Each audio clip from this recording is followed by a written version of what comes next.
It's 1:55 a.m. on April 5, 1923, inside Cairo's Continental Savoy Hotel. Lord Carnarvon, a wealthy British aristocrat, is fighting a high fever that doctors can't explain. Within minutes, he is dead. At the exact moment he takes his final breath. This wasn't the end of a long illness. Just months prior, Carnarvon had funded the expedition that tore open the sealed 3,000-year-old tomb of a forgotten boy king. While the timing felt uncanny, uncovering the source of these deaths requires looking past the 1920s headlines and into the biological reality of the tomb itself. Howard Carter was an unlikely archaeologist, a sickly former animal painter who was on his absolute final season of funding. He was desperate to find a pharaoh whose name had been erased from history. In November 1922, Carter finally broke through a limestone doorway. Inside was a collection of over 5,000 objects, including a meteorite iron dagger and a solid gold death mask, untouched for 3 millennia. But as the tomb opened, a series of omens gripped the local workers. A cobra, the ultimate symbol of Egyptian royalty, was found inside the cage of Carter's pet canary, with the bird in its mouth. To the excavators, the king was already defending his domain. Panic reached London as novelist Mary Corelli published a public warning, claiming that anyone who broke into a sealed tomb would face swift wings of death. 12 days later, Lord Carnarvon was dead. The body count didn't stop there. Over the next few years, 22 people connected to the excavation died. A radiologist who x-rayed the mummy died suddenly. The father of Carter's secretary threw himself from a 7th-story window. The public was convinced the pharaoh had returned for blood, but the biological evidence suggests the mummy was something far more fragile than a vengeful deity. When scientists finally analyzed the physical body of Tutankhamun, they didn't find a powerful sorcerer. They found a teenager whose life had been cut short by his own biology. Ancient Egyptian royalty practiced generations of sibling marriage to preserve the bloodline. Tutankhamun inherited the devastating cost of that inbreeding.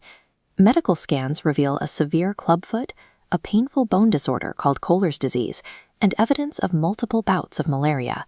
He couldn't walk without assistance, which is why archaeologists found 130 walking sticks inside his burial chamber. He was considered such a minor, unimportant ruler that the pharaohs who followed him scrubbed his name from the official records.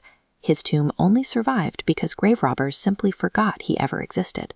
Tutankhamun was a frail boy who died at 19, making a supernatural vengeance plot unlikely. The 22 deaths associated with his tomb require a terrestrial explanation.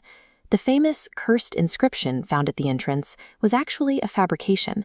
A journalist asked a security guard about curses. The guard remained silent, and the reporters simply invented the text to fill a headline. The respiratory illnesses that killed several archaeologists have a biological origin. Aspergillus niger is an ancient tomb fungus that causes severe lung inflammation when disturbed.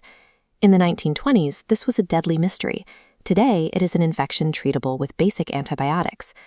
Lord Carnarvon was already in failing health before he reached Egypt. He had moved there because he couldn't survive the London winters. He died after a mosquito bite on his cheek became fatally infected, a common tragedy in an era before the invention of penicillin. This timeline compares events in Cairo and England. Carnarvon died at 1:55 a.m. local time, when Cairo's unstable power grid frequently failed. His dog died at 4 a.m. in the UK.